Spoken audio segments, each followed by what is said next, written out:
Olá, seja bem-vindo, seja bem-vinda a esta série tão especial de 3 episódios sobre Nossa Senhora de Guadalupe. É com muita alegria que eu, Val Rodrigues, que fiz o 3º TLC de Curitiba em 92, entrevistarei Everson Zanini, o nosso querido Tom, que fez o 9º TLC de Curitiba, e vamos falar sobre esta mãezinha que tanto nos encanta. Estamos falando diretamente do estúdio de gravação da Arquidiocese de Curitiba, em parceria com o movimento TLC. Sejam bem-vindos novamente. Tom, seja muito bem-vindo a este momento tão especial de falar dessa mãezinha. Como tudo começou? Que alegria, né, Val? Que alegria poder falar para vocês, para você que está aí ouvindo, querendo um pouco mais sobre essa história. Vamos trazer um pouco, né? Quem sabe instigar o coração de algumas pessoas. Quem sabe não saiam daí alguns estudiosos desse tema, né? Porque afinal de contas, Maria, né, nos é a pessoa mais estudada do mundo hoje, né? Das mulheres aí do mundo. E as histórias marianas são lindas, mas essa história que nós vamos aqui esmiuçar um pouquinho nesses momentos que nós estaremos aqui juntos. Esta história vocês vão ver que ela é muito especial, porque ela começa algo que Deus age de uma maneira muito especial, né? E para nós, o movimento do TLC, temos um carinho especial do nosso querido Padre Haroldo, que ele, na verdade, foi o responsável por nós estarmos aqui hoje sentados, né? Padre Haroldo, um grande padre dessa igreja nossa, maravilhosa e linda, que fundou o nosso movimento, é o nosso fundador. E eu vejo que, para nós, essa história é próxima porque é dele, veio dele. Né? Não que ele quis isso, porque Deus quis que ele fosse um instrumento para nos evangelizar. E aqui estamos para trazer um pouco dessa história para vocês e vamos tentar fazer isso. Que legal, muito legal. E olha só, como você trouxe, né, essa história, como tudo começa? Porque, afinal de contas, as aparições de Nossa Senhora foram em vários lugares, né, do mundo, inclusive no Brasil também. Mas, falando de Nossa Senhora de Guadalupe, existia algo antes dessa aparição. Conta para nós um pouco disso. Não tem como conversar sobre essa história sem a gente ver o antes, né? Porque, sem desmerecer nada, né, das outras histórias guadalupanas, marianas, que são lindas, né? Lourdes, Fátima, etc. Mas essa história em si, ela tem nuances que ela instiga, porque quem gosta de história como eu, que sou um curioso, não sou um estudioso, né? Sou um curioso, a gente remonta a algo muito, muito distante, né? Vou dar um exemplo para vocês. Aqui em minhas mãos, eu tenho uma imagem que vocês podem ver. Essa imagem que está aqui, essa imagem, é uma imagem que está na bandeira do México. Uhum. Né? Fica no centro da bandeira do México. Ela tem muitas coisas importantes que fazem parte dessa história. E não tem como a gente olhar para essa imagem, para essa história, sem a gente entender um pouquinho sobre a história dos astecas. Né? Então, aqui nessa imagem, tem uma história antiga dos astecas que dizia o seguinte, né? É uma lenda. Onde vocês encontrarem uma águia comendo a cabeça de uma serpente em cima de um cactus, nesse local vocês vão construir um império. E assim começa essa história. De um povo pequenino, os mexicas, né? Mexicas é um povo pequeno, né? No umbigo da lua, significa mexica, quer dizer os mexicanos. Eles eram um povo muito pequeno, muito minúsculo. E um belo de um dia, eles resolveram fazer uma coligação com outra tribo, e nessa eles acabaram assassinando a filha de um dos reis, e esse rei perseguiu os astecas, e em dado momento da história eles fugiram, e nessa fuga eles encontraram uma águia numa ilha em cima de um lago, e ali eles fundaram um império que hoje é a Cidade do México, que na verdade ali onde é a Cidade do México é um grande lago, né, salgado, onde tinha a ilha. Mas nessa história, o que é bacana, que tem muitos sinais, né, sinais que eu digo, como esse daqui, né, que eu mostro para vocês, que é o Nail Olim, né, que esse aqui significa o final dos tempos, o fim do mundo para eles, né, para os astecas. Esse símbolo, ele está aqui, ó, nessa imagem. Essa imagem tem esse símbolo gravado nela. para vocês verem a importância que é a história do povo com relação a essa imagem. Então o Padre Haroldo gostava de dizer assim: isso daqui é uma carta para ser lida, porque os índios, quando viram, os nativos da região, quando eles viram essa imagem, na verdade eles leram, né? E essa leitura está aqui. Se você falar assim, não está, Tom, né?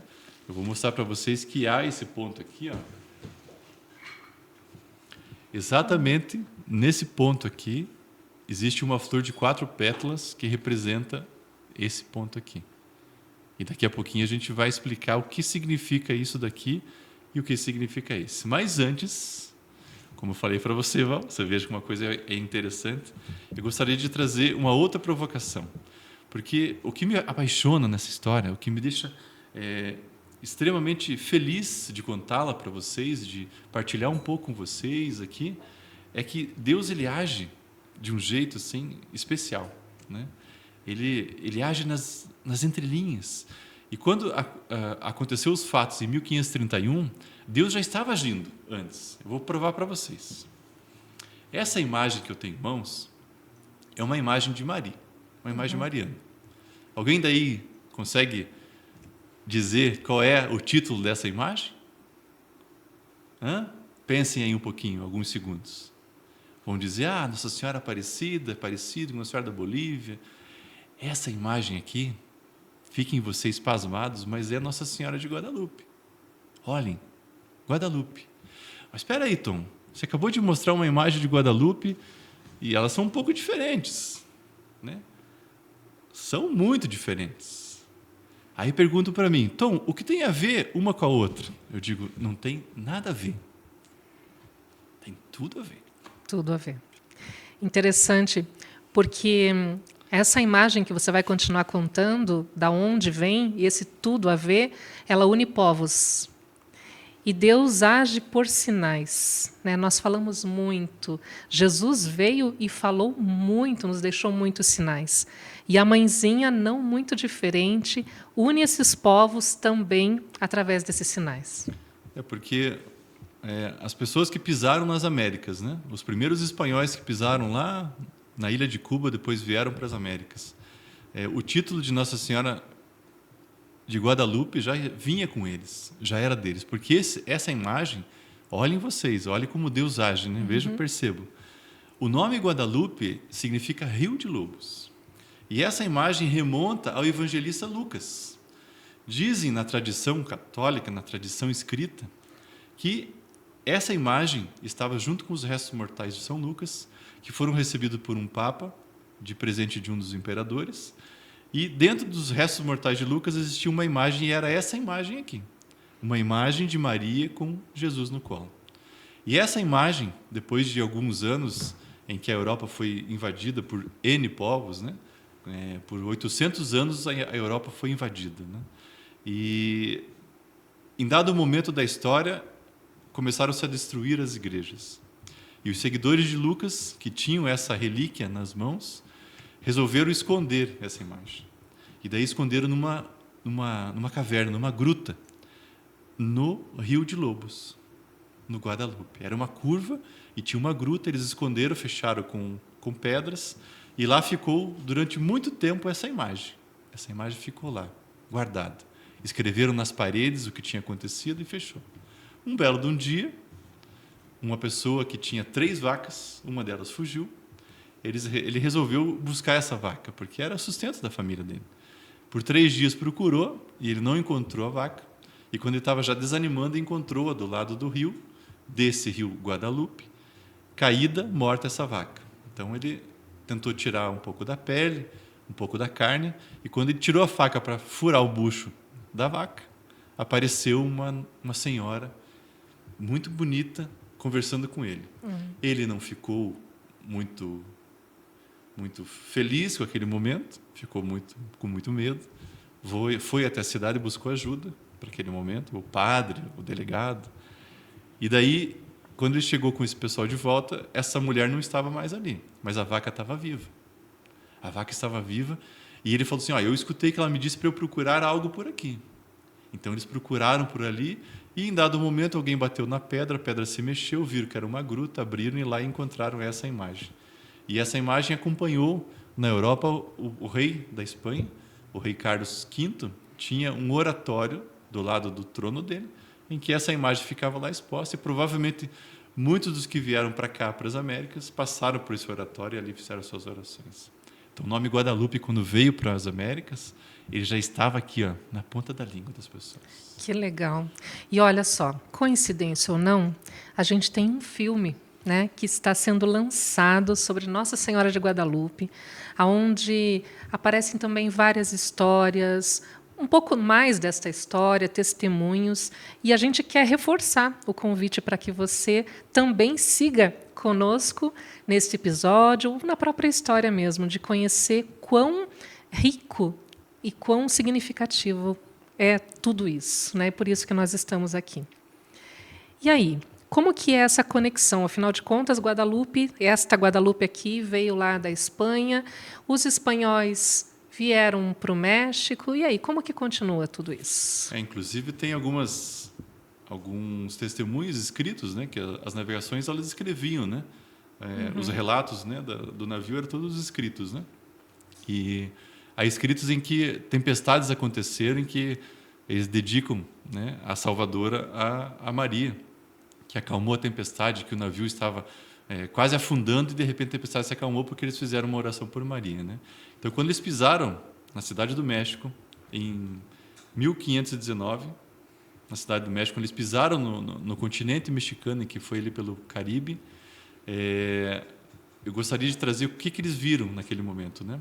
Porque era um povo que era assim, como eles eram muito religiosos, a religião é o que movia eles, né? Eu trouxe aqui até um pano que eu trouxe do México, né? Uma tilma, um pedaço de um pano, né? Em que ele traz um pouco de cores, várias cores aqui, né? Na tradição asteca, significava assim: quando você nascia, você, através de uma parteira, né, que acompanhava a mulher grávida durante muito tempo, você recebia um pano dobrado em que a cor da tua casta social, e nela 2 flechas entrelaçadas e um escudo, que significava guerra, porque eles viviam disso. Eles viviam de dominar os povos, então eles tinham muitos inimigos na região. E quando você recebia uma cor, a cor era assim: quanto mais colorido fosse o teu pano, quanto mais colorido tivesse a sua veste, mais alta era a sua classe social, mais alta era a sua casa. Inclusive tem uma cor, que é essa aqui, ó, que é a cor que é do manto de Nossa Senhora. Essa cor aqui, a única pessoa que podia usar essa cor, na casta mais alta, era o imperador. Era Montezuma. Quem usasse essa cor, que era a cor de Montezuma, simplesmente morria. Tinha autorização de ser morta. Então ninguém usava essa cor aqui, ninguém. Mas Maria usou. Veja como ela foi provocativa nisso. Legal. Quando o nosso povo chegou aqui, tinha muitas pessoas que usavam essa cor aqui, ó, essa corzinha aqui. Ó. Essa cor tendendo ao branco, tendendo ao amarelo, tendendo ao mais simples, né? Significa que as pessoas eram da baixa classe social. Eram o povinho, né? O povo mais de baixo, né? Aquele povo que era dominado, tudo. Então, o nosso herói dessa história, quando os espanhóis chegaram, muitas pessoas estavam acontecendo e sendo evangelizadas, né? E aqui eu quero fazer um adendo, né? Primeiro, honrar e agradecer os primeiros padres que chegaram aqui, muito corajosos. Eu fiz um trabalho de TCC do meu curso e eu busquei os nomes das pessoas que vieram primeiro aqui nas Américas. E descobri que muitos dos que aqui tiveram não se sabe nem o nome deles. Só se conhece pelos 12 apóstolos, etc. Mas eram muito corajosos, porque vocês vejam, né? As pessoas que moravam nesse território, elas não falavam espanhol. Elas falavam uma língua nauá que ninguém conhecia. Ninguém conhecia. Só quem morava ali conhecia. E quando eles chegaram aqui para explicar quem era Jesus, para evangelizar as pessoas, você imagina a dificuldade que era isso, né? E eu vou até trazer o porquê da dificuldade, porque eles acreditavam assim, que o homem deveria sangrar para que Deus ficasse feliz. Então eles tinham muitos deuses, eles eram politeístas, né? Então existia o Deus Sol. O Deus Sol só sobrevivia se tivesse sacrifício. Então no Templo do Sol eles faziam sacrifícios. Na última festa em que tem relatos escritos dos astecas, foram feitos 8.000 sacrifícios. Caramba! Uma festa. Imagina uma festa de igreja de 3 dias, né? E eles acreditavam que o homem deveria sangrar para que os deuses sobrevivessem. Para que a lua surgisse, para que o sol surgisse, precisava ter sangue. Os guerreiros, antes de ir para a guerra, né, antes de ir para o campo para batalhar, eles se sangravam, eles se mutilavam. Eu trouxe até uma peça aqui que eu trouxe do México, uma peça lindíssima, que traz um pouco dessa história, né? Aqui nós temos uma adaga, uma faca, né, que é feita com pedra de obsidiana, pedra do vulcão, que ela é bem afiada, em que é um instrumento utilizado. Aqui uma machadinha, que eles utilizavam também, que é muito bem afiada. E aqui representando um guerreiro desse, um guerreiro jaguar. Esse guerreiro jaguar era um dos mais temidos no campo de batalha. Eles eram terríveis, eles não tinham metal. Eles usavam um tacape com essas pedras todas enfiadas nela. Então os espanhóis tinham muito medo desse guerreiro aqui. Então eles acreditavam assim que quem sangrava era o homem. Imagine o padre chegando para eles, dando um sermão, né? Eles não entendendo quase nada que o padre está falando, dizendo que aquele que morreu na cruz é um Deus que está sangrando por eles. Eles não acreditavam. Eu imagino. Eles não acreditavam em Jesus. E como os padres tinham na cabeça, como nós vamos explicar para eles que Jesus é Deus e que ele já morreu pelos pecados, ele já sangrou por nós, não precisa mais de sacrifício. Esse foi a grande linha de raciocínio que Deus entrou na história desse povo para que tentasse mudar. Porque para eles, quando o povo espanhol chegou, isso aqui aconteceu. Pergunta, quando é o fim do mundo, Tom? Para eles aconteceu. Em 1521, foi a última batalha, acabou-se o mundo dos astecas. Os espanhóis dominaram e naquele momento eles viram que mesmo não tendo sacrifício, mesmo não sangrando, o sol surgiu, a lua surgiu e os deuses nos abandonaram. A cabeça de quem estava ali, simplesmente, né, assim, estamos abandonados por tudo. Ficaram perdidos. Né? E aí Deus age de uma maneira especial. Que legal. É encantador, né? A gente vê tantos sinais, tantos porquês e o principal, uma das coisas que o ser humano tem, né? O porquê. Por que isso? Por que aquilo? Às vezes a gente olha para a nossa fé e fala, não, eu só vou acreditar se acontecer tal coisa. E toda essa história traz, e eu vou repetir ainda a questão desses sinais, para que aquele povo entendesse, né? Para que fizesse sentido, para que eles olhassem para aqueles padres, para tudo isso e falassem, tá, vamos dar um voto de confiança meio desconfiado. E o povo foi sendo catequizado, então. Exatamente. E eu trouxe um catecúmeno aqui. Né? Esse catecúmeno aqui, alguém chuta quem é ele? Ele é um santo da Igreja Católica. Um santo conhecidíssimo aí agora. Né? E agora mais ainda essa semana. É verdade. Aqui nós temos em mãos, então, o nosso santinho, o San Juan Diego. São Juan Diego Cuatlatoltzi. Esse é o nome dele. Nome dos livros dos santos da igreja. São Juan Diego. Esse cara aqui, simplesmente ele foi uma peça-chave. Eu costumo dizer para as pessoas assim, o Juan Diego, nessa história, ele é um protagonista. Porque ele foi perseverante, ele teve fé, ele teve esperança, ele confiou. Então, esse cara é um exemplo para quem quer ser um líder, para quem quer ser um cristão, esse cara é um cara. E ele virou santo da Igreja Católica. E santo é ser diferente. Ele foi diferente. Por que ele foi diferente? Porque ele foi uma pessoa perseverante, teve muita fé. Durante essas conversas com os padres, ele escutava dos padres sobre as histórias que vêm da igreja, sobre como Jesus nasceu, sobre como ele cresceu, sobre como ele ficou adulto, quando ele começou a sua vida até a sua morte, a sua paixão. Né? Então ele aprendeu isso. E ele não sabia o espanhol, ele não sabia. Então, ele aprendeu essa língua, e o que me maravilha desse santo é assim, o que instigou ele a fazer isso? Porque ele não era um jovem, ele já era uma pessoa idosa, ele já tinha perto dos seus 50 e poucos anos, ele, né? E ele já era uma pessoa idosa contando para ele, porque a expectativa de vida naquela época era de 35 anos. Né? Quando os espanhóis chegaram, eles trouxeram muitas doenças, que eles não tinham imunidade. Tinha varíola, varicela, etc. Inclusive, alguns historiadores recentemente descobriram alguns corpos, eles fizeram alguns levantamentos e viram que existia a salmonela, ela foi responsável por muita morte. Eles já conviviam com a salmonela, mas talvez uma mutação da salmonela que trouxeram nos navios e que também comiam com uma higiene meio diferente, e o asteca comia com as mãos, né? Talvez essa variação da salmonela matou muito índio. Morreu muita gente, né? Então, você veja, né? Esse cara, com tudo isso que estava acontecendo, com tudo mal que trouxeram essas pessoas que vieram lá, esses barbudos fedidos que eles falavam, né? Que vinham porque nós estamos falando de um povo que tomava banho com escovar dente, né? E quando desceu os espanhóis dos navios, eles não tinham tomado banho, né? Os dentes também não eram muito bem, né? Barbudos. E daí eles olham para isso e esse cara consegue ser evangelizado, né? Se não tem a mão de Deus, aí tem o quê? Né? Deus chamando. Ele foi um chamado. E Maria disse isso para ele, que você foi o escolhido. É preciso que seja você o pequenino, o meu filho menor, você. E a roupa dele, olha a cor da roupa dele. De qual classe social que ele era? Era o menor, era o da base. Era esse que precisava.